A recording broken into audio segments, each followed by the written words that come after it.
پسند نہیں کرتے، ان کی خودداری اس بات کی اجازت نہیں دیتی، وہ اسی حالت میں اپنی زندگی گزارتے ہیں لیکن کسی کے سامنے ہاتھ نہیں پھیلاتے۔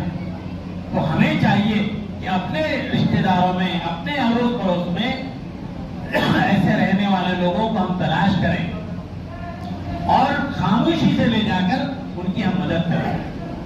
اب پھر دیکھیے ان کے دل سے دعائیں کیسی نکلتی۔ کام ہم ایسے کریں کہ اللہ تعالیٰ ان بندوں کے دل میں ایسی بات ڈالے کہ وہ ہمارے لیے دعا کریں، اور پھر آخرت کی فکر کریں۔ اچھا، نیکی کرنے کا جذبہ پیدا کب ہوتا ہے؟ آخرت کی تیاری کرنے کی فکر ہمیں کب سوال ہوتی ہے؟ جب ہم آخرت کی فکر کریں۔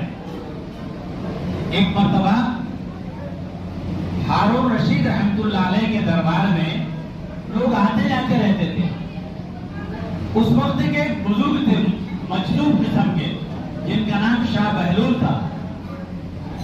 تو وہ شاہ بہلول رحمۃ اللہ علیہ بالکل مجذوب یعنی دیوانے رہتے تھے۔ تو ہارون رشید رحمۃ اللہ علیہ نے، جو ہمارے ہندوستان کے بادشاہ تھے، ان کو جو ہے ایک لکڑی دے دی، ایک ڈنڈا دے دیا اور کہا کہ بہلول، تم سے کوئی اگر کم عقل اور بے وقوف اور نادان کوئی ملتا ہے تو یہ تم ان کو دے دو۔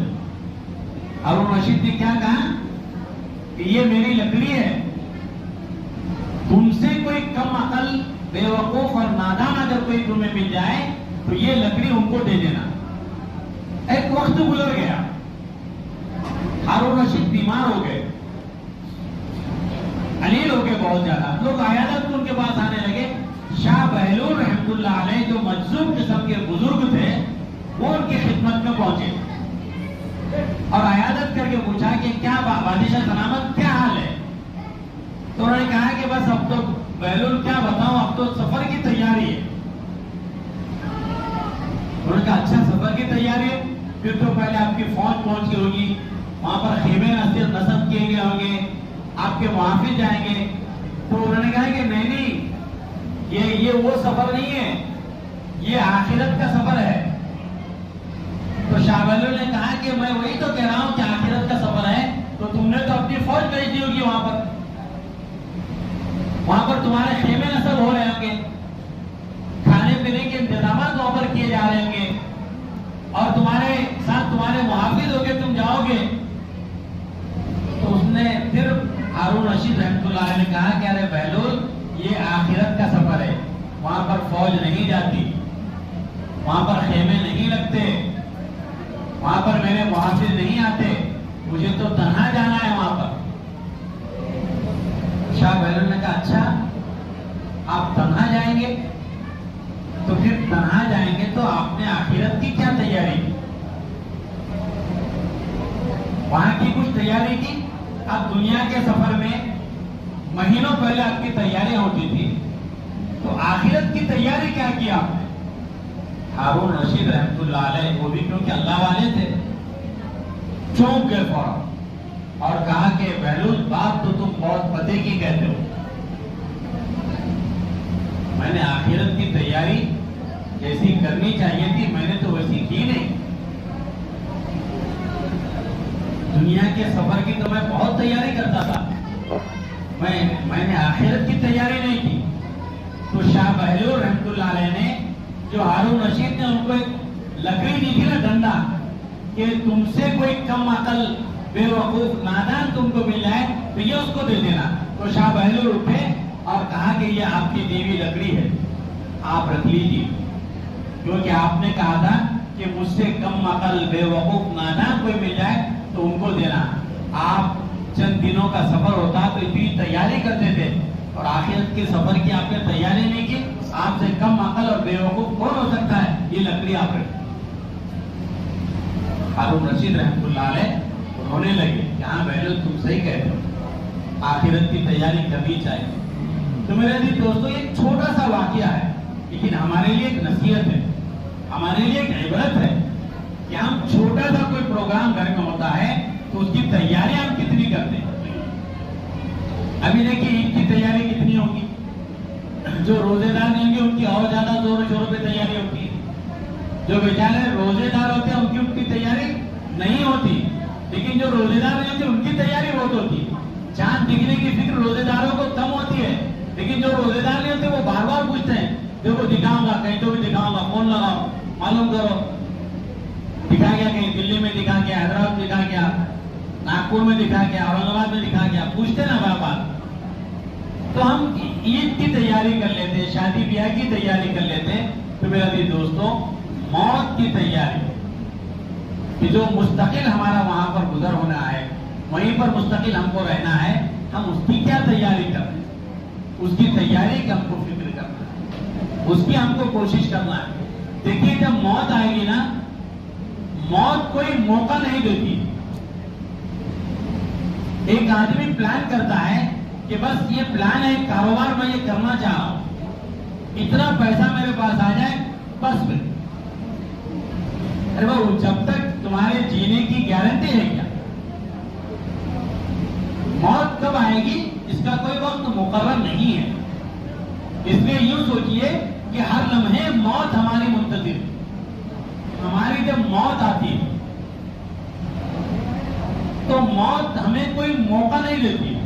ایک آدمی کمانا کمانا کمانا رات دن لگا ہوا، اس کے پاس کچھ لوگ جاتے ہیں، وہ کہتا ہے تھوڑا سا میں بزی ہوں، میں یہ ہو گیا تو پھر اللہ اللہ کرنا۔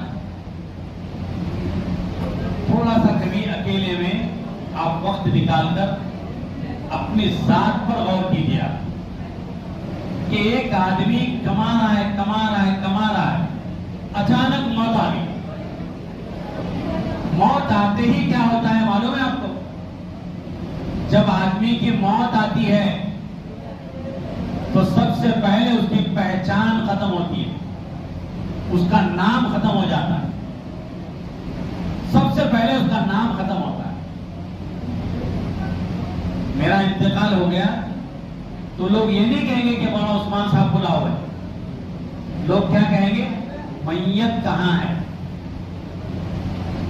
نام ختم ہو گیا ہمارا، لوگ کہیں گے میت کہاں ہے،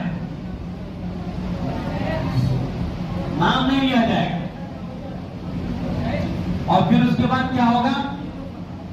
جو قیمتی کپڑے ہم پہنتے تھے اس کو پھاڑ کر ہمارے لوگ نکال دیں گے۔ کپڑے ہوتے ہیں نا، غسل دینے سے پہلے کیا کیا جاتا ہے کہ کپڑے نکالو ان کے، آپ کے قیمتی کپڑے، اس کو جو ہے کینچی سے کاٹ کر نکال دیا جاتا ہے،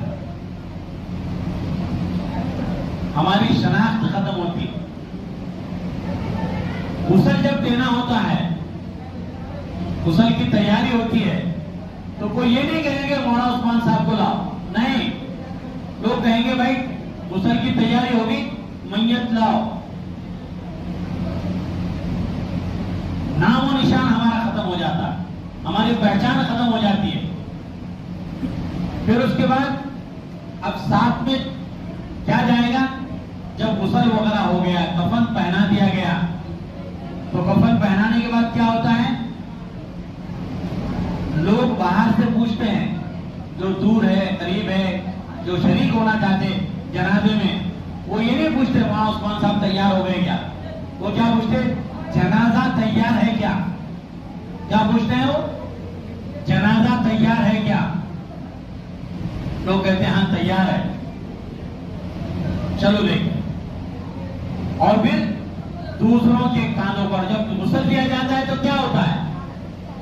اپنا ایک ہاتھ ہم اپنے مرضی سے ہلا نہیں سکتے، کسی نے ادھر پلٹ دیا تو ادھر ہو گئے، کسی نے ادھر پلٹ دیا تو ادھر ہو گئے، بالکل یہ نہیں کہ ہر چیز ہماری ختم ہو جاتی ہے، اور ہم یہ سب چیزیں دیکھتے ہیں، عبرت نہیں لیتے، اس سے کوئی سبق نہیں لیتے کہ آج یہ اس حالت میں اس کی جگہ کل میں رہنے والا ہوں۔ یہ سوچ اور یہ فکر ہماری بننی چاہیے، اور جب وہ موت کو یاد کرے گا تو پھر حلال اور حرام اس کے سامنے آئے گا تو وہ حرام کو چھوڑ کر حلال کو اختیار کرے گا۔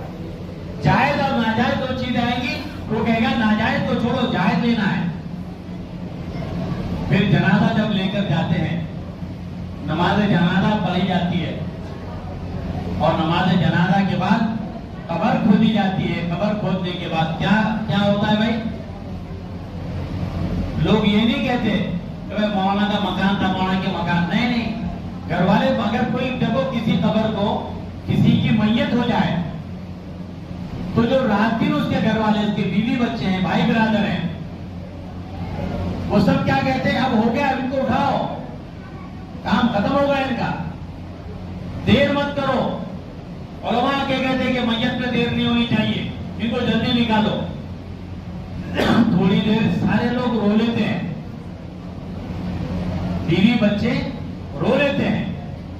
اب آپ یہاں سے جا رہے ہیں تو ننگے بدن جا رہے ہیں، کفن آپ کے جسم پر ہے، صرف آپ کی پراپرٹی پیچھے رہ گئی، آپ کا بینک بیلنس پیچھے رہ گیا، آپ کی بلڈنگ پیچھے رہ گئی، اور وہ ساری کس کی بن گئی؟ جو آپ کے عزیز و اقربا تھے، بیوی بچے تھے، یہ ان کی بن گئی. مرنے والے کے ساتھ کچھ نہیں جائے گا.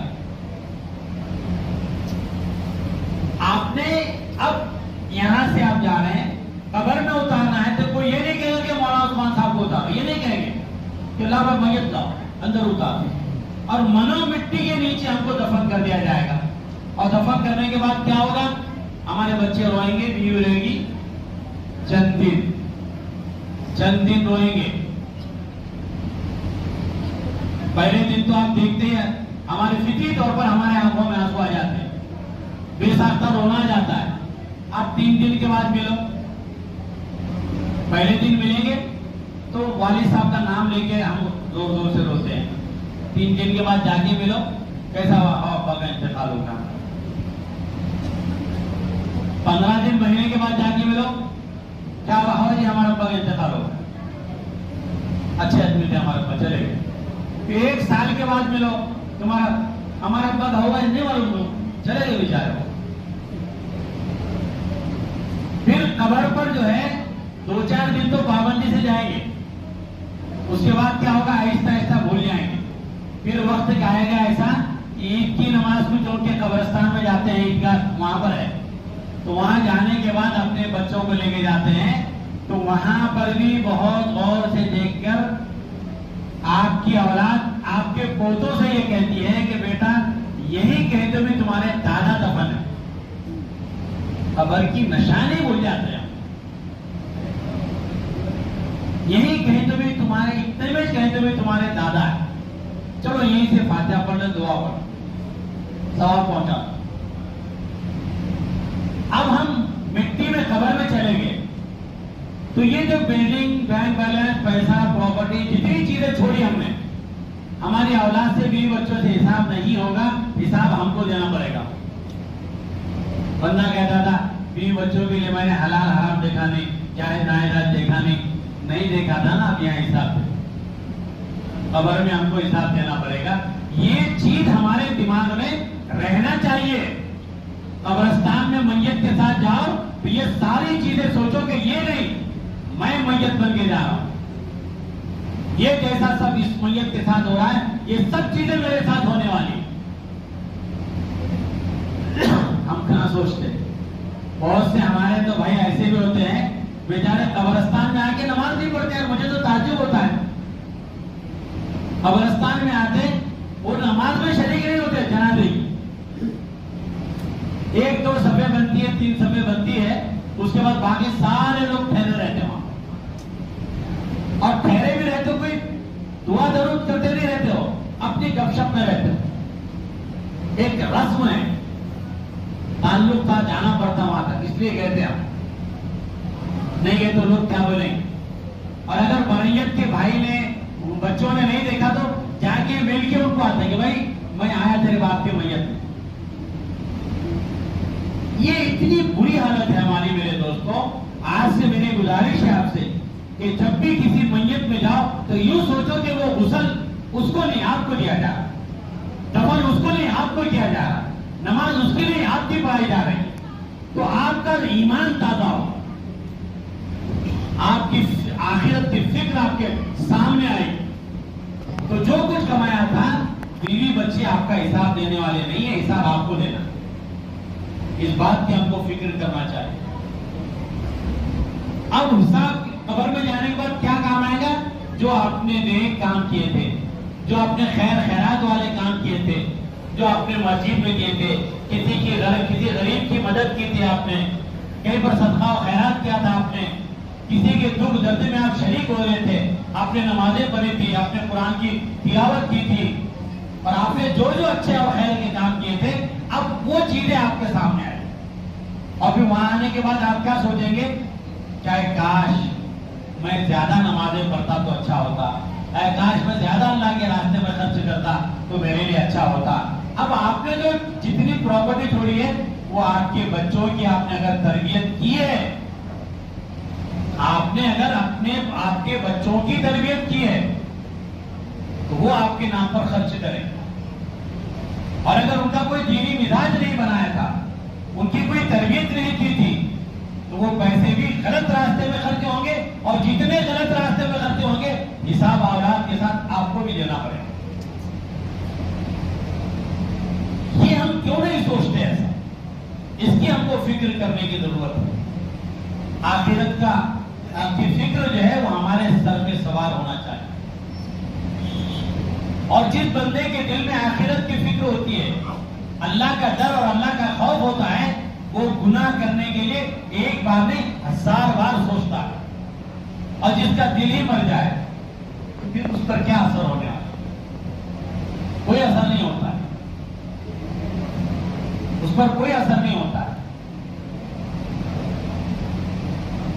اور یہ جو ہمارا نفس ہے نا، نفس کی 3 قسمیں ہیں۔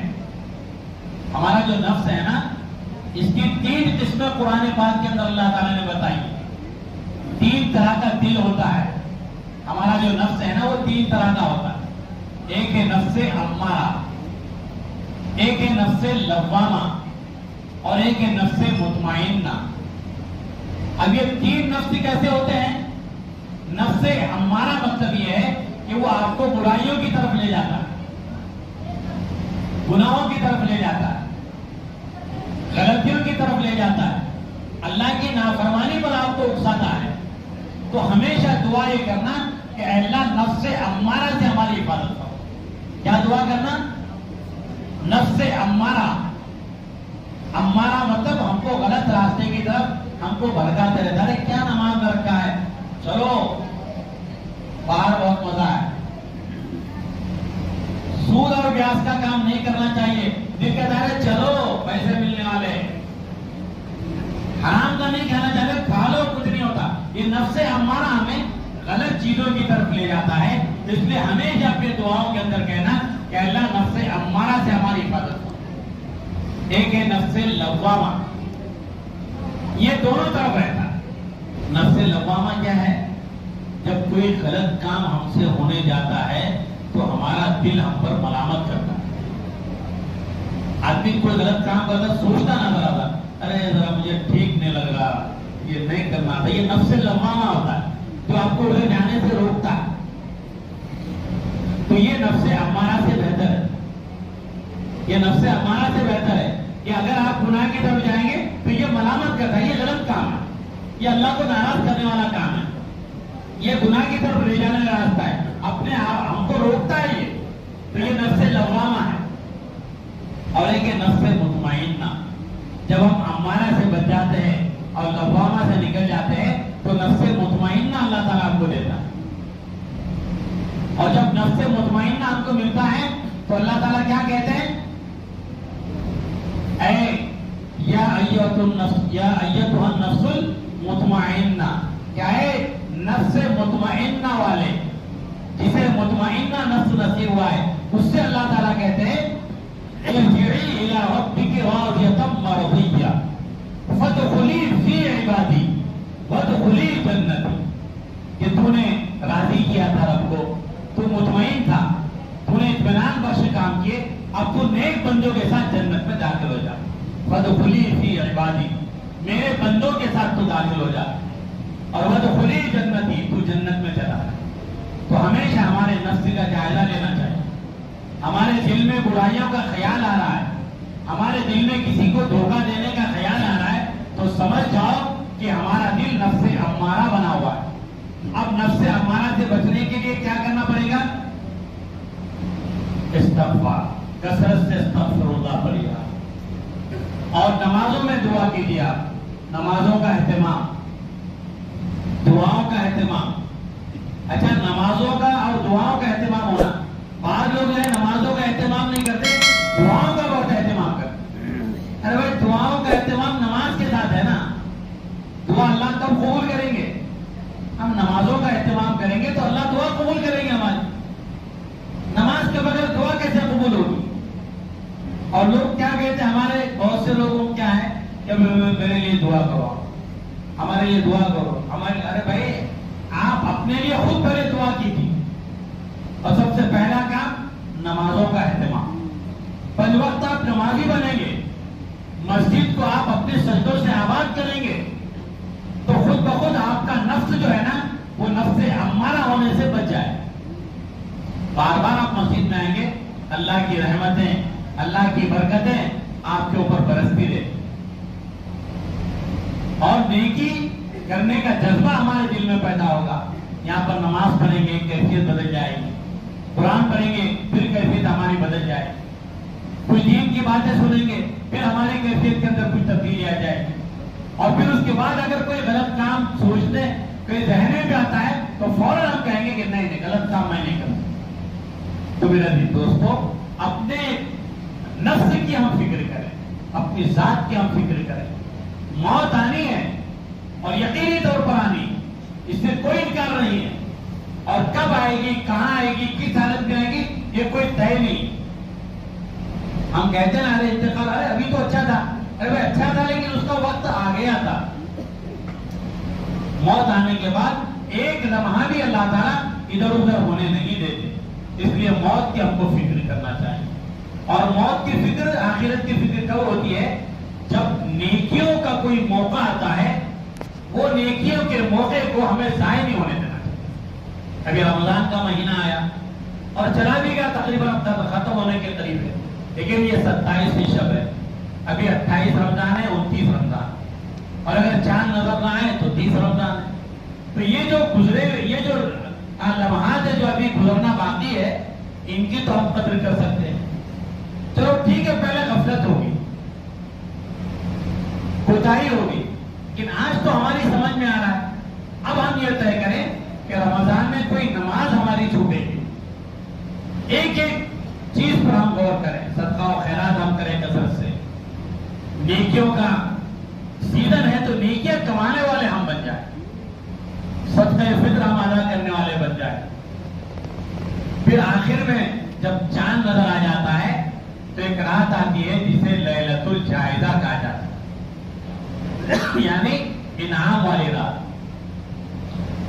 اب بھائی عام طور پہ دیکھنے میں آتا ہے کہ 27ویں شب کو دعا ہو گئی، ہدیہ ہو گیا، اب کہے کہ رمضان میں مسجد آدھی خالی ہو جاتی. نہیں، رمضان ختم نہیں ہوئی. اور جب چاند نظر آ گیا تب تو بات ہی ختم ہو گئی. اب تو کیا، اب تو اس دن تو عشاء کی نماز بھی نہیں ہوتی ہمارا. کتنی افسوس کی بات. لوگ دوڑتے ہیں بس، بھائی چاند نظر آ گیا، چاند نظر آ گیا. اور اگر بیچارے روئے تھے ہلال کمیٹی والوں نے اعلان لیٹ کر دیے تو پھر اور غصے کے ساتھ کتنا لیٹ اعلان کرتے. اب ہم کہاں جانا، کیا تیاری بھائی؟ شیر خورما لانے جانا ہے، آپ کو سامان لانے جانا ہے، دودھ کا بول رہا ہے، ٹیلر کے پاس کپڑے لانے جانا ہے. تو اس کی ہم فکر کرتے ہیں. اور صحابہ کرام رضوان اللہ تعالی علیہم اجمعین رمضان سے پہلے ہی رمضان کی تیاری کر لیا کرتے. جب رجب کا چاند آپ صلی اللہ علیہ وسلم دیکھتے تھے نا تو آپ دعا فرماتے تھے، اور صحابہ کرام کو دعا کہتے تھے، دعا کرو پڑھو. اور دعا کیا کرتے تھے؟ اللہم بارک لنا فی رجب و شعبان وبلغنا الی رمضان. کہ اللہ رجب اور شعبان میں ہمارے لیے برکت عطا فرما اور ہمیں رمضان تک پہنچا. پتہ چلا کہ رجب اور شعبان سے رمضان کی تیاری ہوتی تھی. اور رمضان میں کوئی مصروفیت نہیں ہوتی تھی، کیونکہ رمضان میں نیکیوں کا ہمارا جو سیزن ہوتا ہے اس میں زیادہ سے زیادہ نیکیاں کمانی ہوتی. تو زیادہ سے زیادہ رمضان کی تیاری رمضان سے پہلے ہی کر لینی چاہیے. ابھی بھی چند دن بچے ہیں، ایک ایک لمحے کو ہم قیمتی جانے اور زیادہ سے زیادہ اس میں نیکیاں کرے اور توبہ اور استغفار کثرت سے عمل کرے۔ دیکھیے توبہ کا دروازہ اللہ نے ہمیشہ کھلا رکھا ہے، توبہ کا دروازہ اللہ نے ہمیشہ کھلا رکھا ہے۔ شیطان کو اللہ نے قوت اور طاقت دی تھی کہ تو ان کی رگوں میں داخل ہو کر بھی آدم کی اولاد کو بہکا سکتا ہے۔ تو اللہ حضرت آدم علیہ السلام نے کہا تھا کہ شیطان کو جب اتنی طاقت ملی تو یہ تو میری اولاد کو بہکا دے گا، میری اولاد کے لیے بھی کوئی ایسا تحفہ اور ہتھیار دے کہ میری اولاد ہی شیطان کا مقابلہ کر سکے۔ تو اللہ تعالیٰ نے کہا کہ اے آدم میں تمہاری اولاد کو توبہ کا ہتھیار دیتا ہوں۔ یہ شیطان بہکا کہ اگر ان سے گناہ بھی کروا لے اور یہ جو ہے میرے بندے اگر میرے دربار میں آ کے توبہ کرتے ہیں تو میں شیطان کی ساری محنت پر پانی پھیر دوں گا اور اس کے گناہوں کو میں معاف کر دوں گا۔ اللہ نے توبہ کا دروازہ کھلا رکھا ہے، ہمیشہ توبہ پر کرنی چاہیے، اللہ کے حضور آنا۔ اور دیکھیے جب بھی نماز پڑھے تو نماز میں جو دعا کرتی جاتی ہے نا اس میں دعا یہ کرنا کہ اللہ میں اس قابل تو نہیں تھا کہ مجھے نماز جو ہے یہاں تک آتا، تو نے توفیق دی، تو نے ہدایت دی، اس لیے میں نماز کے لیے آ گیا۔ اللہ جیسے تو نے مجھے ظہر میں توفیق دی عصر کے لیے مجھے توفیق دے۔ جب عصر میں آئے تو مغرب کی توفیق مانگیے، مغرب میں آئے تو عشاء کی توفیق مانگیے، عشاء میں آ گئے تو فجر کی توفیق مانگیے۔ ہر نماز میں آپ دعا کریں گے تو اللہ تعالیٰ آپ کو نمازوں کا پابند بنا دے گا۔ اللہ سے مانگنا چاہیے، اور کوئی بھی نیکی کا کام کریں گے تو یہ نہ کہے کہ میں نے کیا، نہیں نہیں نہیں، اللہ نے مجھے توفیق دی اس لیے کہ میں نے کام کر دیا، میرے اندر ایسی کہاں طاقت ہے کہ میں یہ کام کروں۔ اللہ تیرا شکر ہے، تیرا کرم ہے، تیرا احسان ہے کہ تو نے مجھے اس کام کے لیے منتخب کیا، تو نے میری اس نیکی کو قبول کیا اور مسجد میں تو نے مجھے بلا دیا۔ کتنے ایسے لوگ ہیں جو مسجد کے باہر پڑے، مسجد کے اندر ہم آتے ہیں نا تو مسجد کے اندر آنا بھی یہ اللہ کی مہربانی اور توفیق ہوتی ہے۔ ایک ملازم جو ہے سامان اٹھا کر ایک صاحب کا چل رہے کہا کہ میں فلاں جگہ لے کے چلو، وہ لے کے چلے تو مسجد آ گئی، اور مسجد قریب آنے کے بعد کیا کہا اس غلام نے، بس نماز کا وقت ہو گیا میں نماز پڑھ لیتا ہوں۔ تو اندر گیا اور نماز پڑھنے کے لیے بیٹھ گیا، کیونکہ نماز کا شوقین تھا، نماز کا پابند تھا، اللہ کی خصوصی عنایت اس کے ساتھ تھی، وہ نماز پر نماز پڑھ رہا ہے۔ اور باہر جو ہے وہ جو شخص تھا اس کا مالک وہ باہر سے دیکھ رہا ہے، ارے یہ پھر نماز میں، پھر تھوڑی دیر بعد دیکھا پھر نماز میں۔ کافی دیر کے بعد جب وہ جب اس نے سلام پھیرا تو اس نے باہر سے آواز دی کہ ارے بھائی کیا بات ہے باہر کیوں نہیں آتے؟ سیٹھ نے اپنے نوکر سے کہا کہ ارے کیا بات ہے باہر کیوں نہیں آتے؟ اس نے کہا کہ وہ آنے نہیں دیتا۔ تو سیٹھ صاحب نے اندر دیکھے، اندر تو اس کے علاوہ کوئی نہیں ہے۔ انہوں نے تعجب سے پوچھا کہ اندر تو کوئی نہیں ہے، کون آنے نہیں دیتا؟ تو انہوں نے کہا کہ جو آپ کو اندر نہیں آنے دیتا وہ مجھے باہر نہیں آنے دیتا۔ اللہ کی توفیق ہے، نوکر ہے، خادم ہے، اللہ نے اپنے در کے اندر اسے قبول کیا، اللہ نے پیسوں سے دولت سے نوازا، لیکن مسجد میں آنے کی اسے توفیق نہیں۔ تو مسجد میں جب ہم آتے ہیں نا تو یہ اللہ کا کرم ہے، یہ اللہ کا شکر ہے، اللہ کا احسان ہے۔ اس مسجد کو آباد کرو اور نمازوں کے ذریعے سے، سجدوں کے ذریعے سے آباد کرو۔ اب بہت سے ہمارے بھائی ایسے ہوتے ہیں کہ ان پر نماز پڑھنا بہت گراں گزرتا ہے، گراں یعنی بہت بار مشکل محسوس ہوتا ہے۔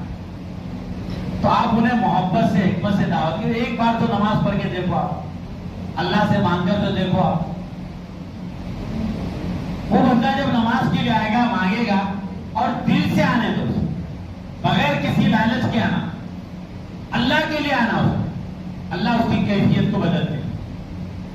اور اگر پہلی دفعہ ویسی ہی آیا تو کم از کم ماحول کے اثرات کی وجہ سے اس کی طبیعت کے اندر فرق آتا ہے، لیکن نیت خالص یہ رہنا کہ میں نماز کیا رہا ہوں۔ ایک مولانا ایسی تقریر کر رہے کہ نماز پڑھو اس کے بہت فائدے۔ تو ایک بیچارہ دیہاتی غریب آدمی تھا، بکریاں پالتا تھا، بکریاں چلاتا تھا۔ انہوں ان کے پاس گئے اور جا کر کہا کہ بھائی نماز پڑھا کرو۔ تو اس نے کہا کہ بھائی میری بکریاں ہیں اور میرے کپڑے صاف نہیں رہتے، مجھے ان کو سنبھالنا پڑتا ہے، مجھے وقت نہیں ملتا، میں کیا کروں؟ انہوں نے کہا کہ نہیں نماز پڑھو۔ تو نے کہا کہ مولانا میں نماز کو آؤں گا تو میری بکریاں چلے جائیں گی، میرا نقصان ہو جائے گا، تو نماز سے فائدہ کیا ہے پھر؟ تو انہوں نے ان کو کہا کہ بھائی دیکھو نماز پڑھیں گے آپ تو اللہ تعالیٰ آپ کی بکریوں میں برکت دے، آپ کے روزی میں برکت دے گی۔ ان کو بار بار جب کہا تو اس نے کہا بیٹی مولانا سے کہا کہ مولانا یہ صحیح صحیح برکت ہوتی ہے نا، میرے بکریاں بڑھ جائیں گے، مجھے برکت ہو جائے گی، مل جائے گی۔ مولانا کہا کہ ہاں برکت مل جائے گی۔ اب وہ اس نے سوچا کہ بھائی اتنی محنت کر رہا ہوں میں اور مولانا کہہ رہے ہیں کہ نماز پڑھنے سے برکت ہوتی، بکریاں بڑھ جاتے، چلو نماز پڑھیں گے۔ یہ نماز پڑھتا گیا 2 دن 4 دن، مولانا پوچھ رہا کہ مولانا بکریاں تو بڑھ رہے نہیں، انہوں نے کہا بڑھیں گے دعا کرو۔ الٹے اس کی 2-3 بکریاں مر گئے، تو یہ بہت پریشان ہو گیا، مولانا کے پاس کہا کہ حضرت آپ تو بولے تھے کہ بکریاں بڑھ جاتے، یہاں تو مر گئے، اللہ سے دعا کرو بڑھے گی انشاءاللہ۔ پھر کچھ دن گزر گیا اور کچھ بکریاں مر گئے، یہ پھر مولانا کے پاس آئے، کہنے لگے دعا کرو، نماز پڑھو، دعا کرو، اللہ دینے والے۔ اب اس نے یہ سوچا کہ بھائی اب میں نماز اگر چھوڑ دوں گا تو اور زیادہ نقصان ہوگا، اور یہ جو نقصان ہو چکا ہے مجھے ملے گا نہیں، چلو نماز پڑھیں۔ نماز پڑھتے گئے بکریاں مرتے گئے، نماز پڑھتے گئے بکریاں مرتے گئے، پوری بکریاں اس کی ختم ہو گئی۔ اب گھر میں خالی بالکل غمزدہ ہو کے خاموش بیٹھا بیچارہ، ایک چھوٹا بکری کا بچہ تھا۔ چھوٹے بچے ہوتے نا وہ بہت خوبصورت ہوتے ہیں، اچھل کود بھی بہت کرتے ہیں، تو بچہ اچھل کود کرنے لگا، اس کو غصہ آیا، تو بکری کے بچے سے کیا کہنے لگا وہ، ارے تو ایک رکعت کا بھی نہیں، خاموش بیٹھ، ان کے واسطے تو بہت نمازہ پڑھنا پڑا، تو ایک رکعت کا بھی نہیں۔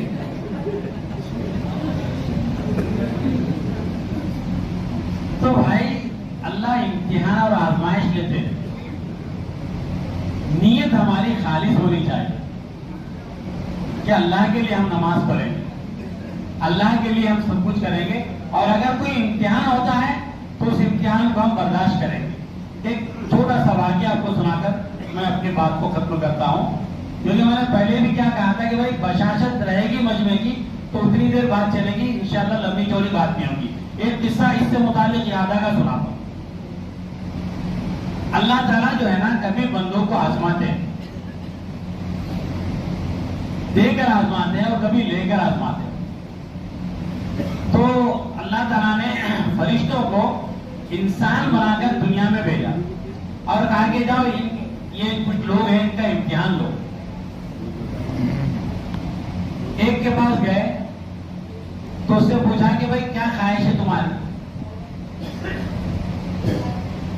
تو اس نے کہا کہ بھائی خواہش کیا، بس دولت آ جائے، اونٹ مل جائے، دولت آ جائے اور میں امیر بن جاؤں، نوکر چاکر ہو میرے پاس، ایک بہت بڑا علاقے کا آدمی میں کہلاؤں۔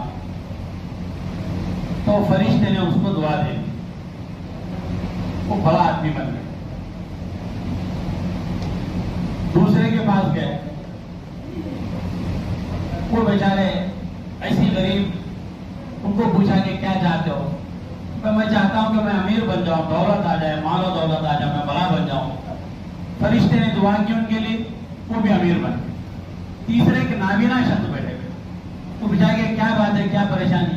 کیا کہ بس میری آنکھیں مل جانا اور مجھے اللہ تعالیٰ نے دولت دے دینا۔ تو انہوں نے دعا کی، فرشتے نے، اللہ نے ان کو آنکھیں بھی دے دی اور ان کو پھر انہوں نے ان کو ایک بکری دی، پہلے والے کو اونٹ دیا، ان کو بکری دی، کہا کہ تم اس سے محنت کرو۔ انہوں نے اس پر محنت کی، اللہ تعالیٰ نے بہت بکریوں سے نوازا، یہ تینوں بہت مالدار بن گئے، بہت مالدار بن گئے۔ پھر اللہ تعالیٰ نے امتحان کے لیے بھیجا کہ جاؤ اب ان کا امتحان دو۔ تو فرشتہ آ کر کہنے لگا کہ میں ایک مجبور آدمی ہوں۔ فرشتہ انسان کی شکل میں اللہ نے بھیجا کہ میں مجبور ہوں، ضرورت مند ہوں، اور اللہ نے آپ کو دیا ہے اتنا، اللہ کی مہربانی ہے آپ کو۔ تو کہنے لگا کہ کیا بول رہے ہیں؟ محنت کیا میں نے، پشتوں کی جائیداد ہے یہ، میری محنت سے ہے یہ، اور میں تجھے دیکھے کیا کنگال بجب، چل نکل یہاں سے۔ فرشتے نے کہا کہ اللہ اس سے جیسا یہ پہلے تھا ویسا ہی کر دے. اللہ تعالیٰ نے اس کو ویسے ہی کر دیا. امتحان لیا جا رہا تھا. دوسرے کے پاس گئے, اس نے بھی ایسی کہا, اللہ نے پھر ان کو ویسے ہی بنا دیا. تیسرے کے پاس گئے تو یہ جا کر کہنے لگے کہ بھائی میں پہلے بھی آیا تھا اور تمہاری حالت بہت کمزور تھی, یہ اللہ نے تم کو اتنا سب کچھ دیا, میں مسافر آدمی ہوں, کچھ دے دو بکریوں میں سے مجھے. اس نے کہا کہ اللہ کے بندے تو نے صحیح کہا, یہ سب اللہ کا دیا ہوا, میرا کچھ نہیں یہاں پر. اور دیکھ یہ بکریوں کا ریوڑ ہے, اس میں سے تجھے جتنی بکریاں چاہیے لے جا. اللہ تعالیٰ نے کہا کہ اس کو اس کی حال پر چھوڑو. تو اللہ تعالیٰ دولت دے کر بھی آزماتے ہیں اور دولت لے کر بھی آزماتے ہیں. تو جو اللہ تعالیٰ ہم کو دے رہے ہیں ہم اس پر اللہ کا شکر ادا کریں, اور یہ نہ کہیں کہ میں کما رہا ہوں. میں اگر بولیں گے نا اللہ کو پسند نہیں.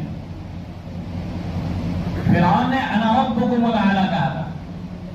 فرعون نے کیا کہا تھا؟ انا ربکم الاعلی, میں بڑا ہوں. اللہ بولے بھائی یہ پسند نہیں ہے, اللہ کو پسند نہیں ہے. دیکھیے اذان ہوتی ہے, اذان کے اندر سب سے پہلے جو الفاظ ہو کیا ہیں؟ اللہ اکبر, اللہ اکبر. اذان میں کئی مرتبہ یہ جملے دہرائے جاتے ہیں. نماز جب ہوتی ہے تو نماز میں بھی ہر رکعت میں ہم کیا کہتے ہیں؟ اللہ اکبر. یہ اللہ اکبر کیوں کہا جاتا ہے آپ کو معلوم ہے؟ بندہ پیسہ کما کر, بندہ جو ہے شہرت کما کر, عزت کما کر وہ یہ سمجھتا ہے کہ میں ہوں. لوگ آ کر کہتے ہیں شیخ صاحب آپ ایسے, صاحب آپ ایسے, آپ ایسے, آپ بڑے, آپ بڑے, آپ بڑے. تو اس کے دماغ میں بڑا بنا جاتا ہے. تو اللہ تعالیٰ نے دن میں 5 مرتبہ کہا اللہ اکبر. ارے بھائی دماغ سے بھوت نکال دے, تو بڑا نہیں ہے, اللہ بڑے. 5 مرتبہ اذان ہوتی ہے اور اذان میں کئی مرتبہ اللہ اکبر کے الفاظ آتے ہیں. تو یہ بندے کو بتانا ہے کہ تو بڑا نہیں ہے, اللہ بڑے. اور جب نماز کے لیے آتا ہے تو بندہ اللہ اکبر کہتا ہے نا, اللہ اکبر کہتا ہے. یہ اللہ اکبر کہنے کا مطلب یہ ہے کہ سب چیزیں میں پیچھے ڈھکیل دیتا ہوں, ہٹا دیتا ہوں, بس اللہ اکبر. اللہ بڑے. اللہ کی بڑائی, اللہ کی عظمت ہر وقت ہمارے دل کے اندر رہنا چاہیے. جب اللہ کی بڑائی اور اللہ کی عظمت ہمارے دل کے اندر رہے گی تو اس کا فائدہ یہ ہوگا کہ ایک ایک چیز پر ہمیں غور کرنے کا موقع ملے گا. آخرت کی فکر ہمیں یاد دلاتی رہے گی, موت ہمیں یاد دلاتی رہے گی, موت ہمیں یاد آتی رہے گی, اور گناہ کے کاموں سے اللہ ہماری حفاظت فرمائیں گے, اور نیکی کے کاموں کی طرف اللہ تعالیٰ میں ترغیب دلائیں گے کہ جاؤ نیکی کے کام. تو یہ رمضان کا مبارک مہینہ چل رہا ہے, ختم ہونے کے قریب ہے. آج 27 شب ہے, تو انفرادی طور پر بھی آپ لوگوں کو عبادت کرنی ہے. اللہ تبارک و تعالیٰ مجھے بھی اور آپ تمام کو ان کہیں سنی باتوں پر عمل کرنے کی توفیق عطا فرمائے. آمین. وآخر دعوانا